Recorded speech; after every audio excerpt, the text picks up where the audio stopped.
Surabaya Mengaji, serial Ramadan.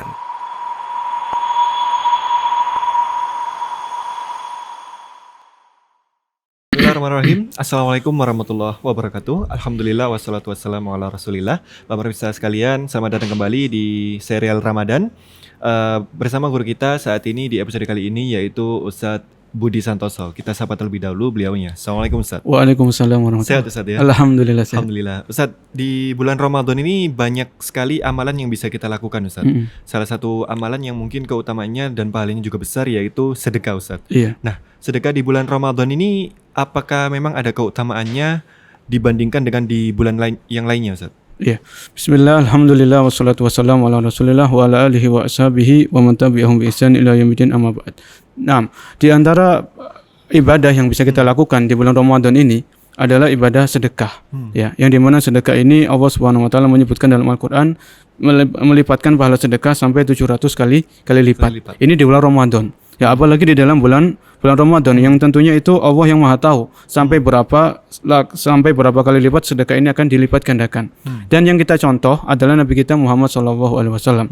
Ya, disebutkan dalam hadis yang sahih, yaitu Rasulullah SAW ajwadun nas wa kana ajwadu ma yakunu fi Ramadan. Rasulullah SAW itu beliau manusia yang paling dermawan.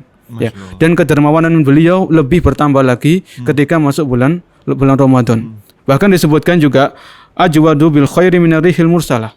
Rasulullah SAW kalau di bulan Ramadan itu kedermawanan beliau seperti angin yang berhembus. Ya, jadi angin itu kalau berhembus kan nggak ada izin ya, langsung berhembus gitu saja. Jadi nggak banyak pikir. Ya, jadi ketika beliau datang Ramadan mau membantu orang langsung dibantu. Ya, cepat, tidak banyak pikir, langsung kalau ada orang membutuhkan beliau bantu sesuai dengan kemampuan beliau sallallahu alaihi wasallam. Dan begitu pula kita yang mengaku umat beliau, kita yang mengaku meneladani beliau, maka kita usahakan semampu kita usahakan sebaik-baiknya untuk bisa memperbanyak sedekah di bulan yang mulia ini.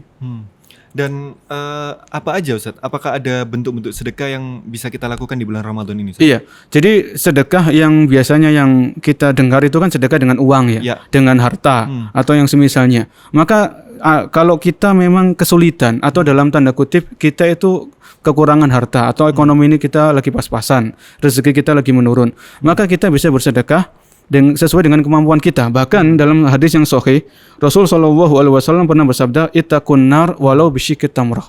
Jagalah diri kalian dari api neraka walaupun dengan bersedekah separuh biji kurma. Bayangkan, separuh biji kurma. Masa kita nggak mampu sedekah separuh biji kurma? Insya Allah kita semuanya mampu. 1 kilo pun mampu ya. Jadi sesuai dengan kadar kemampuan kita masing-masing. Kita mampunya misalnya nyumbang 1 dus air mineral. Ya oke, silakan. Kita mau mampunya menyumbang 1 kilo kurma, 10 kilo kurma. Melakukan sesuai dengan kemampuan kita. Seandainya kita nggak punya apa-apa, nggak punya duit, nggak punya duit lagi menurun rezekinya, maka kita bisa bersedekah dengan tenaga. Kita membantu panitia-panitia di masjid untuk membagikan buka puasa kepada kaum muslimin. Ya, kita bersedekah dengan tenaga kita ikut bersih-bersih masjid misalnya. Ya, di bulan Ramadan supaya kaum muslimin bisa beribadah dengan tenang. Atau kita bersedekah dengan ide-ide kita. Kita punya ide yang bagus. Di sana ada tempat kekurangan, ayo kita bantu. Itu bisa dengan info-info yang bermanfaat, dengan mengeser ilmu yang bermanfaat. Jadi jangan kita membatasi sedekah itu hanya dengan materi, sesuai dengan kemampuan kita masing-masing, dan Allah Maha tahu apa yang kita lakukan. Dan tentu apalagi kalau misal sedekahnya itu berupa makanan untuk orang yang berpuasa Ustaz. Iya. Ini ada keutamaan tersendiri Ustaz. Ya, di antara pintu-pintu sedekah di bulan Ramadan adalah memberi makan yaitu orang-orang yang sedang berbuka puasa. Sebagaimana dalam hadis yang sahih, Rasul SAW bersabda, barang siapa yang memberikan makan berbuka kepada orang yang sedang berbuka puasa, maka dia mendapatkan pahala seperti orang yang berpuasa itu tadi, tanpa mengurangi pahala orang yang puasa tadi. Ya, bayangkan kalau 1 hari saja kita memberikan 1 porsi, itu kita sudah dapat pahala 1 orang puasa. Bayangkan kalau kita memberikan makan 10 porsi, 100 porsi. Jadi Allah Maha tahu apa yang kita lakukan, jadi kita nggak perlu hitung-hitungan pahala. Ya, jadi Allah Allah Maha mengetahui apa yang kita lakukan, dan Allah memiliki malaikat-malaikat yang senantiasa mencatat apa yang kita lakukan.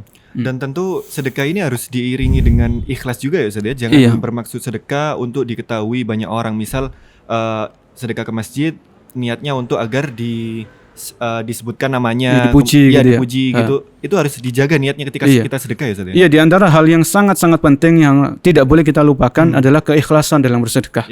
Mungkin pernah kita mendengar di antara 7 golongan yang mendapatkan naungan dari Allah di hari kiamat, yang tidak ada naungan kecuali naungan dari Allah adalah seseorang yang bersedekah dengan tangan kanannya sampai tangan kirinya tidak tahu. Ya. Jadi orang ini sangat-sangat merahasiakan sedekahnya. Jadi nggak perlu orang lain yang tahu, cukup hanya Allah yang maha tahu, kemudian dirinya orang sendiri. Kalau tangan kirinya itu sudah nggak tahu, mungkin istrinya nggak tahu, orang tuanya nggak tahu, kerabatnya nggak tahu. Jadi orang ini sangat menutupi sedekahnya karena dia ingin menjaga keikhlasan. Dan yang tidak kalah pentingnya adalah jangan mengungkit-ungkit sedekah.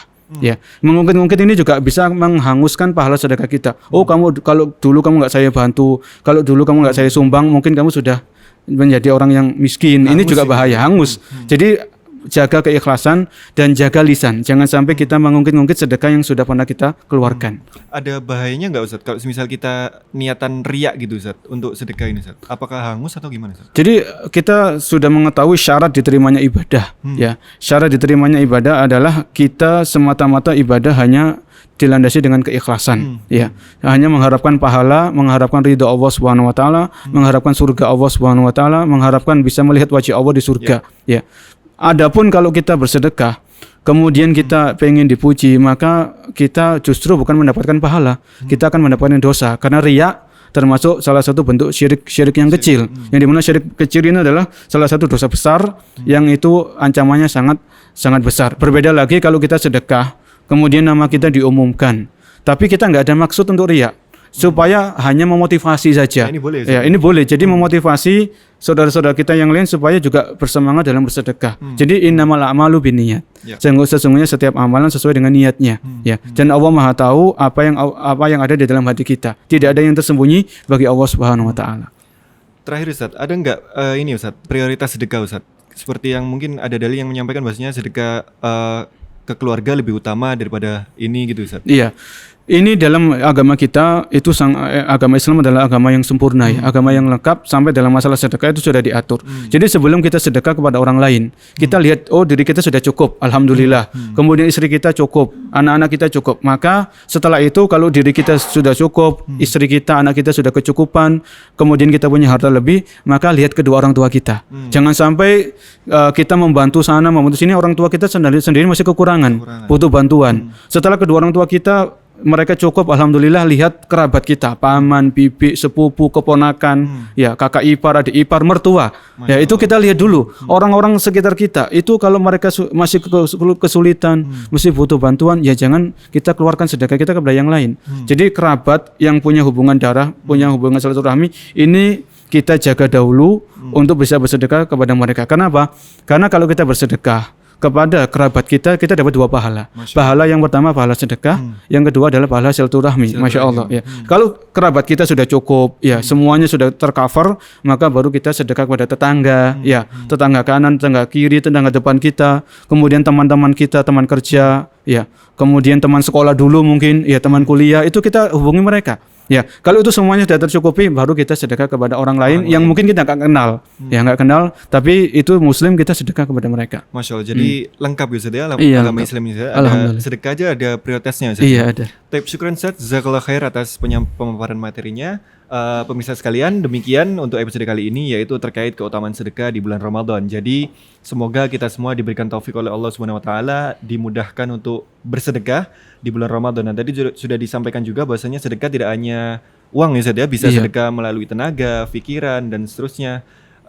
Dan semoga kita semua bisa diberikan taufik untuk bersedekah di bulan Ramadan. Kita tutup episode kali ini dengan doa kafaratul majelis. Subhanakallahumma wa bihamdika asyhadu an la ilaha illa anta astaghfiruka wa atubu ilaik.